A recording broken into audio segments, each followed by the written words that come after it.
বাঙালি মেয়ের সঙ্গে একটা ইউটিউবওয়ালা মেয়ে ভিডিও কলে ইউটি ছেলে কথা বলছে, বলছে এ বাঙালি কেমন আছো? ই বলছে ভালো আছি। বলছে তুমি কটা বাংলা কথা জানো? ইউটি ছেলেটা বলছে আমি একটাই বাংলা শিখেছি। কি? বলছে আমি তোমাকে ভালোবাসি। বলছে তাই? মেয়েটা বলছে যে তুমি 1 নম্বর বু চা চা চা। আর বলবো না, আমি সংক্ষেপে বললাম। बोले এটা কি? बोले এটা बोले इसका मीनिंग क्या है? बोला मैंने बोला कि तुम बहुत अच्छे हो। কিন্তু ই গাল দিল, বুঝতে পেরেছেন না? পারেন ই গাল দিলে বড় কষ্ট লাগে। কেন বলুন? আল্লাহ বাঙালি দিকে চ্যানেল দিয়েছে, জোরে বলুন সুবহানাল্লাহ। আরবে গেলে আরবের ভাষা, জার্মানি গেলে জার্মানির ভাষা। যেমন বাংলাদেশের বহু মানুষ দেশ বিদেশে আছে, আছে না নাই? America, London. আমি মসজিদে শুয়েছিলাম, আমেরিকা থেকে আমার একজন বন্ধু ফোন করেছিল, সুর করবি, সুর শুনবি, বুঝবি না। এই হবে অবস্থা, কিছুই থাকবে না। বলে ও হুজুর যা বললে কানে হাত দিয়ে মারা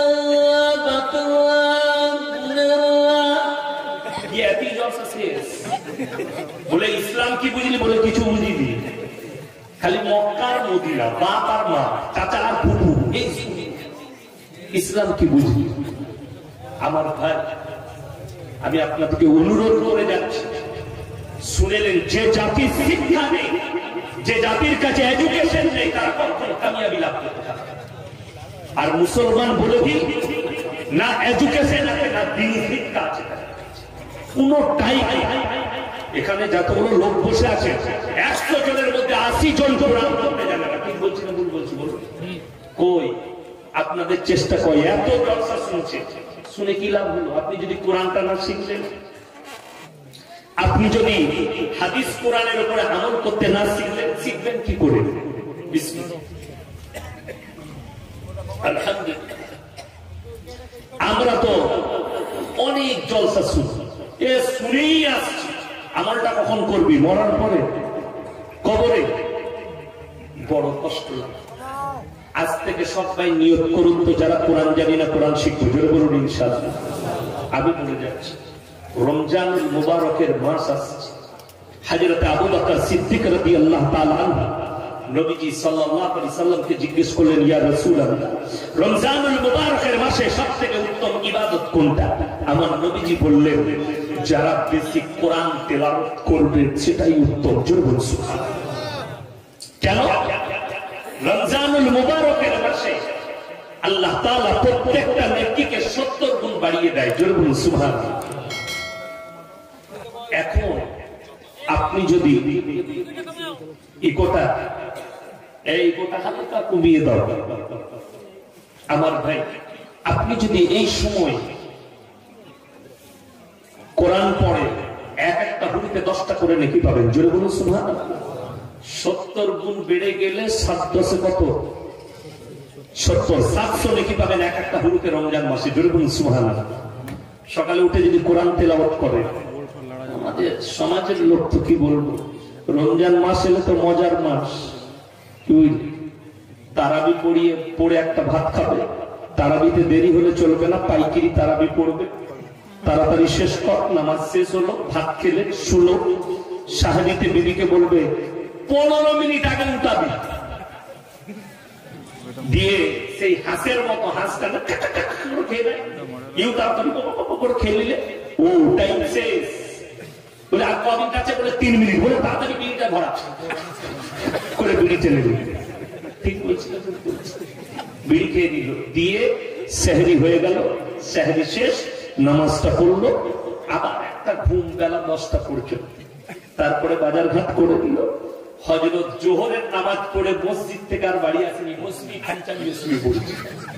বলে কি ব্যাপার? বলে বিরাট রোজদার, ও আসর পর্যন্ত ঘুমালো, আসলে আজান হলো, উঠি আজান হয়েছে, উঠো। তো ঘুমিয়ে রোজা শেষ হয়ে গেল। ইবাদতটা কখন করবি? বড় কষ্ট লাগে। রমজানুল মুবারকের মাসটা তাহাজ্জুদ পড়াটা এত সহজ, আপনি অনুভব করতে পারবেন, কিন্তু কেউ পড়ে না। রমজান মাস আসছে, সবাই তাহাজ্জুদের নামাজ পড়বো, জোরে বলুন ইনশাআল্লাহ। যুবক যুবতী সাধারণ সকলে পড়বে, কেউ ছাড়বেন না। কেন বলে দিই, আমাদের এখানে দেখবেন রাত 1:30টায়, যখন যেটা টাইম থাকে, রাত 1:30টায় মুয়াজ্জিন এলান দেয়, দেয় না দেয় না? আপনারা উঠে পড়ুন, শাহরি খান। স্ত্রী উঠিয়ে দেবে, ওগো উঠে পড়ো, তুমি তাহাজ্জুদটা পড়ে নাও, আমি খানা রেডি করছি। খাবার রেডি হয়ে গেল, স্ত্রীকে বললেন তুমি পড়ে নাও, আমি খানিক বসতে।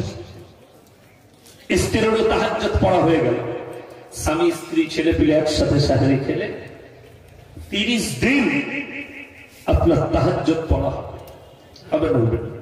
আর তাহাজ্জুদের সঠিক সময় 12টার পরে, 1টার পরে।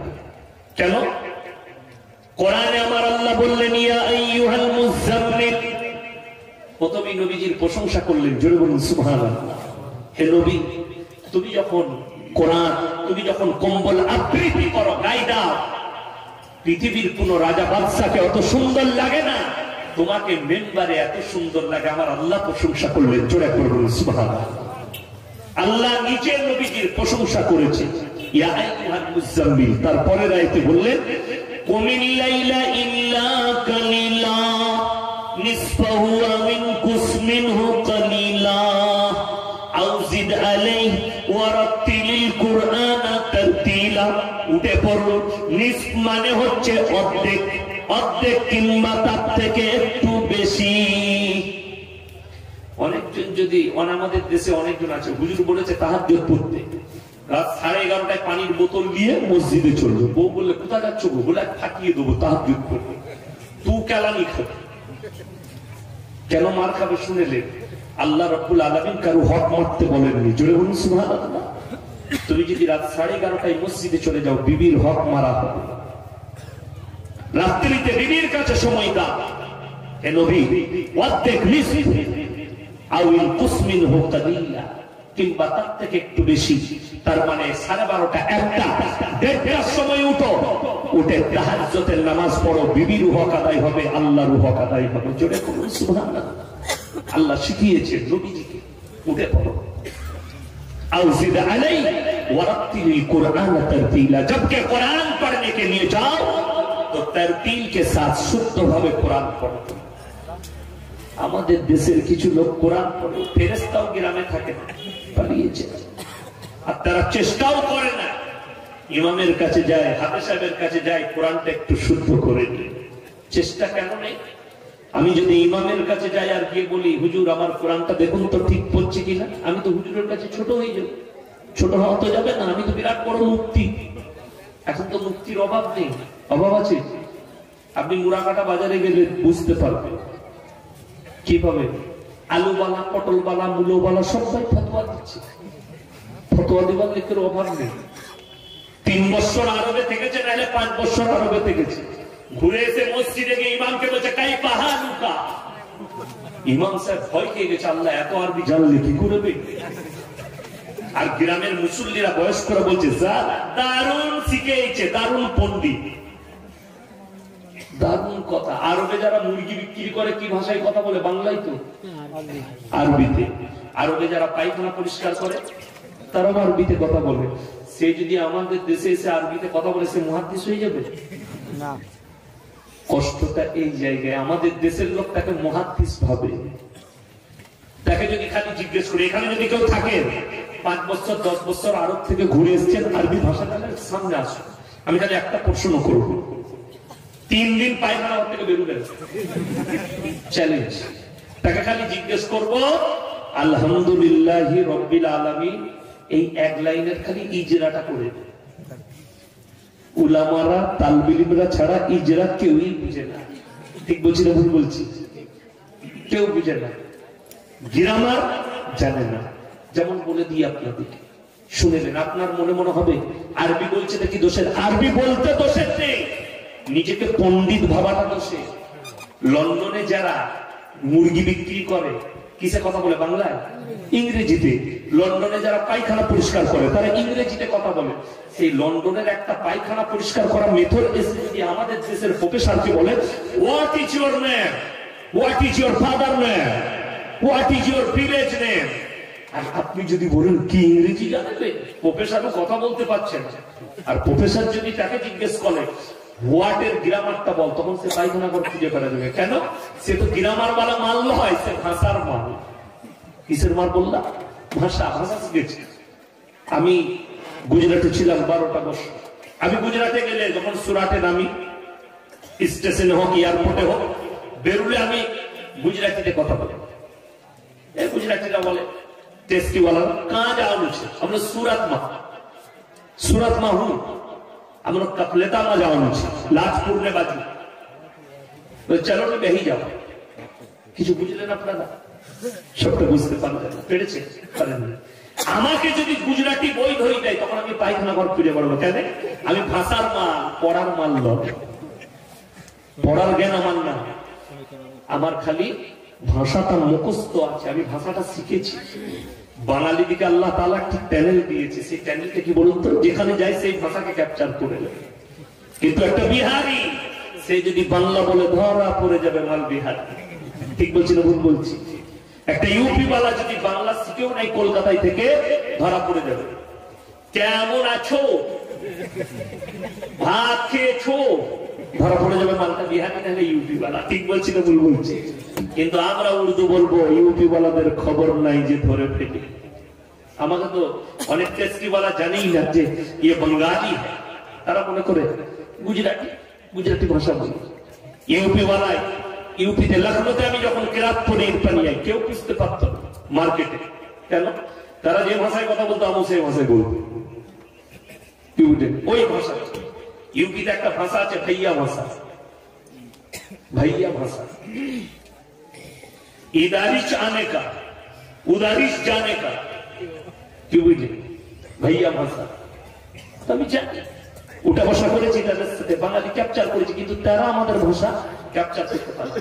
আমি আপনাদেরকে একটা গল্প, একটা বাঙালি মেয়ের সঙ্গে একটা ইউপি वाला মেয়ে ভিডিও কলে ইউপি ছেলে কথা বলছে। বলছে এ বাঙালি কেমন আছো? এই বলছে ভালো আছি। বলছে তুমি কটা বাংলা কথা জানো?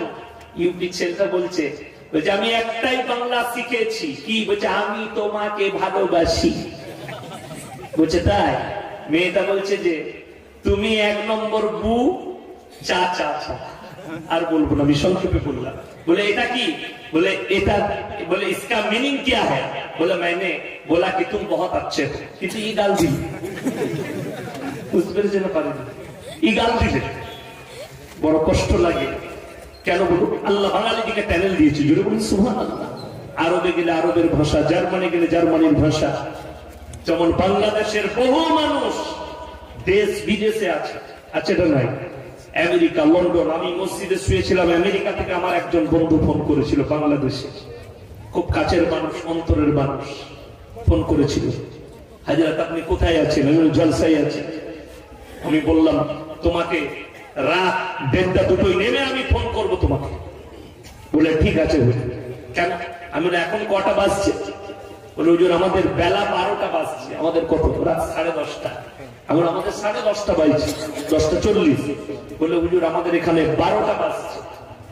বেলা 12টা, দুপুর 12টা। আমি যখন তাকে ফোন করবো তখন তাদের 3টে বাজবে, খুব জোর 3টে 4টা বাজবে বিকেল। তো অনেক প্রবাসী আছে, তারা বিদেশের ইংরেজিতে কথা বলেছে। ইংরেজিতে বহু মানুষ আছে, আমাদের বাংলারও আছে অনেক। কলকাতা, মেদিনীপুরের, হাওড়া, হুগলির, মুর্শিদাবাদের বহু ছেলে দুবাইয়ে, কাতারে, কুয়েতে, আরবে, জর্ডানে আছে, মিশরে আছে। তারা ক্যাপচার করে দেয় আরবি কথা। একটা হিন্দুদের ছেলে আমাকে আরব থেকে, দুবাই থেকে ফোন করেছে। তাই পাহাড় আলহামদুলিল্লাহ আলা কুল্লি হাল। সে তখন বললে হুজুর আমি তো বাঙালি ছেলে এবং একটা হিন্দুদের ছেলে। বলো বাহ, তুমি আরবি শিখেছো? বলে হ্যাঁ স্যার, আমি সব শিখে দিয়েছি। দেখুন হিন্দুদের ছেলে, কিন্তু ভাষাকে ক্যাপচার করে দিয়েছে। কেন? বাঙালি, আল্লাহ প্যানেল দিয়েছে। কি বুঝি? আপনারা একটা গল্প শুনেননি ছোটবেলায়? বাঙালিরা ট্রেনে যাচ্ছে, নারকেল খাওয়ার গল্প শুনেননি? ইংরেজের সঙ্গে তাকে নারকেলের খোসাটা দিয়ে দিয়েছে, নারকেলের ভেতরটা খাচ্ছে বুদ্ধি করে। এ বাঙালি ট্রেনে ওই জন্য কেন বলে দিই শুনেন, যারা আছে গরুর মাংস কম খাবেন, জোরে বলুন ইনশাআল্লাহ। কম খান, হালাল আছে, কোনো অসুবিধা নেই। যে জাতি যারা মাছ বেশি খায়, আল্লাহ তাদের ব্রেনকে তেজ করে, চোখের রশ্মিকে বাড়িয়ে দেয়, জোরে বলুন সুবহানাল্লাহ। এটা বিজ্ঞান বলছে। আর আল্লাহ নবী সাল্লাল্লাহু আলাইহি সাল্লামের প্রিয় খাবার যেটা ছিল শহদ, মধু আর কালো জিরা। কালো জিরা জানেন?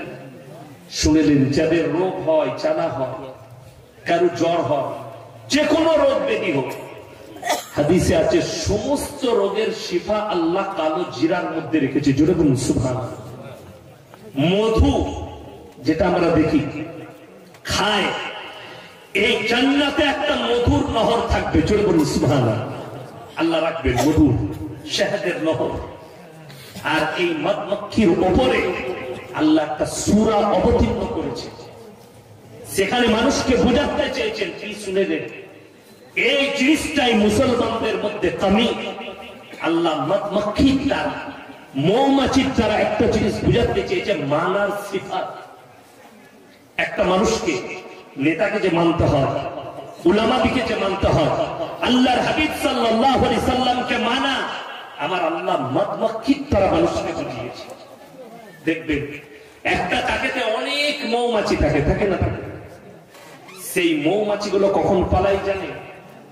তাদের মধ্যে রানী মৌমাছি থাকে না? সেই রানী মৌমাছি যদি চাক ছেড়ে পালায়, তার পেছন ধরে সবাই পালাবে, আর কেউ থাকবে না। তাকে এতটা মান্যতা দেয়, এতটা মানে। তাদের কাছ থেকে এই গুণাবলীটা যদি মুসলমান নিত, ইমাম নামাজি, ইমাম সাহেব দাড়ি রেখেছে, ইমাম সাহেব সুদ খাই না, ইমাম সাহেব চুরি করে না, ইমাম সাহেব আর হারাম খাই না, ইমাম সাহেব বিড়ি সিগারেট খাই না, ইমাম সাহেব লোকের পয়সা মেরে নেয় না, তাইলে আমাকে ইমামের মতো হওয়া দরকার।